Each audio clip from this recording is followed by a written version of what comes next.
Bonjour à vous.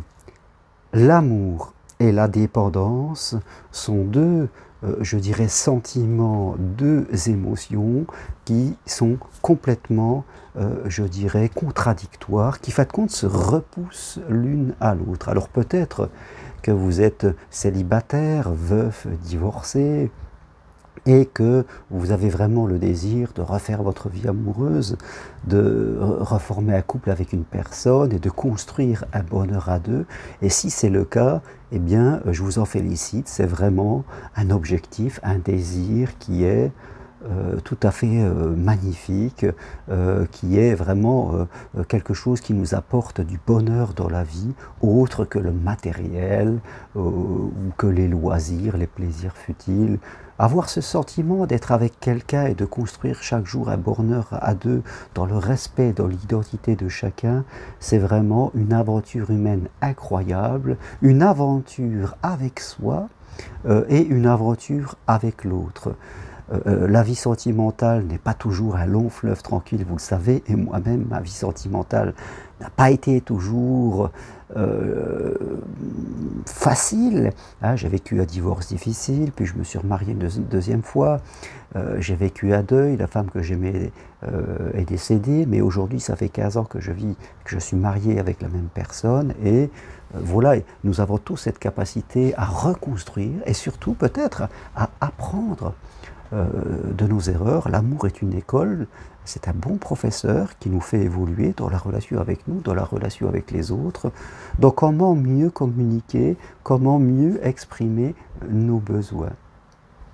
Après, ce qui est important de comprendre, je dirais, on parle souvent de loi d'attraction, mais histoire de sortir un petit peu des phrases toutes faites qu'on peut ressentir, qu'on peut écouter ici et là, comment est-ce que tout ça peut marcher dans ma vie? Je crois que ce qui est important de comprendre, c'est que l'amour, c'est du désir. Ça commence par du désir d'être bien avec quelqu'un. Et on ne peut pas, c'est très difficile, je dirais, je ne dis pas impossible, mais c'est très difficile quand on n'accepte pas la personne que l'on est. On a une mauvaise relation avec soi. On a tendance à s'autocritiquer personnellement. On n'aime pas sa vie. On a une sensation de manque. On a une sensation de rejet. Donc on veut aller vers l'amour, mais on est soit dans l'empressement. On se dépêche parce qu'il faut vite quitter la vie que j'ai. Je n'aime pas la vie que j'ai, je n'aime pas la personne que j'ai. Donc je me dépêche, j'ai plein d'attentes que je veux à tout prix réaliser. Ou alors, ça peut être le contraire, c'est-à-dire comme j'ai une très mauvaise relation avec moi, eh bien je n'y vais pas, je pense que je ne mérite pas, je pense que ça marche pour les autres, mais ça ne marchera pas pour moi. De toute façon, je ne suis pas assez intéressant, l'autre, il va m'aimer peut-être au début, puis après il finira par me quitter. Donc quoi que je fasse comme histoire, je finirai par souffrir, donc ça ne vaut même pas le coup d'y aller, parce que je sais déjà que la fin, ça sera la souffrance. Vous voyez, tant qu'on est dans cette dépendance, parce que c'est de la dépendance affective, soit par l'empressement ou soit par le rejet. Celui qui est oppressé, il a le sentiment vraiment de manque, il n'accepte pas sa vie, donc il se dépêche à vouloir la changer.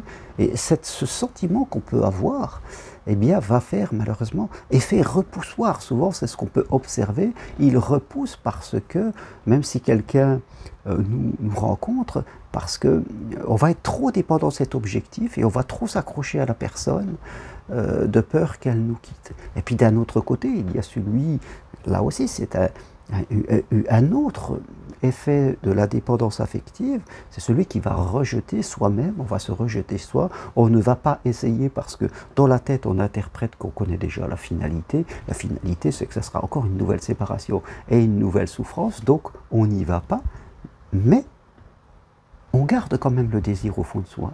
On va regarder des vidéos sur l'amour, on va lire des livres de développement personnel, c'est pas parce qu'on n'y va pas, parce qu'on a peur, qu'on abandonne le chemin, parce que à l'intérieur de nous, il reste toujours cette case vide, qui a ce besoin d'aimer, d'être aimé, de construire un bonheur à deux avec quelqu'un. On voit peut-être les années qui passent, on se dit merde, je vieillis, je suis tout seul. Les loisirs que j'avais, que je faisais seul ou avec quelques amis, eh bien, ça me fait plus vibrer. J'ai envie de quelque chose de plus profond. J'ai envie de quelque chose que je veux partager 24 heures sur 24. J'ai envie de construire ce projet.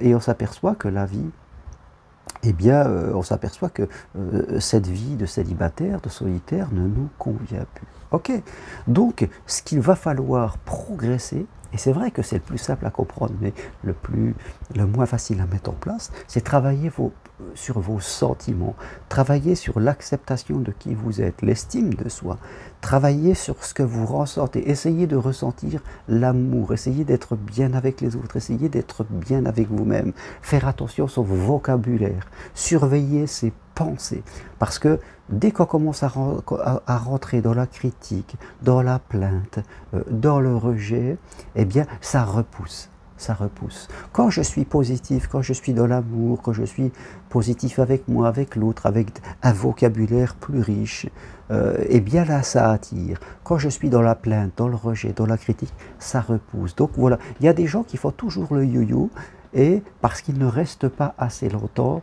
dans la gratitude. Vous voyez, quand je critique tout ça, quand je rejette, eh bien je suis dans l'ingratitude. Et on dit toujours que pour attirer quelque chose, il faut être dans la gratitude et non pas dans l'ingratitude.